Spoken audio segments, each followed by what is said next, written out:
अजितदादांचा पदाधिकाऱ्यांवर control राहिलेला नाही असा टोला रोहित पवार यांनी अजित पवारांना लगावलाय। अजितदादांचा पक्ष कोकणातल्या एका नेत्यानं हायजॅक केलाय। भाजपचा व्हायरस अजितदादा आणि शिंदेंच्या पक्षाला फोडतोय असं म्हणत रोहित पवार यांनी भाजपवर हल्लाबोल केलाय।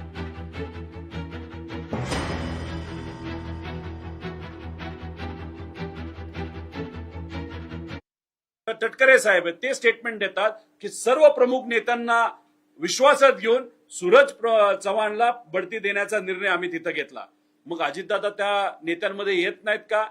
ज्या नेत्याने हा पक्ष वेगळा केला, साहेबांची साथ सोडली, आमदारांना निवडून आणलं, त्याच नेत्याला त्यांच्याच पक्षामध्ये जर वेगळं केलं जात असेल तर याच्यावरून समजून घ्या की भाजपचा व्हायरस हा आधी आमच्या पक्षाला लागला, त्यातून आमचा एक पक्ष तोडला, आता अजितदादांचाच पक्ष आणि एकनाथ शिंदे साहेबांचा पक्ष हा भाजपचा व्हायरस आज तिथं तोडतोय हे स्पष्टपणे आपल्या सर्वांना त्या ठिकाणी दिसतंय। लोकशाही मराठी ऐका, पहा, जागरूक रहा।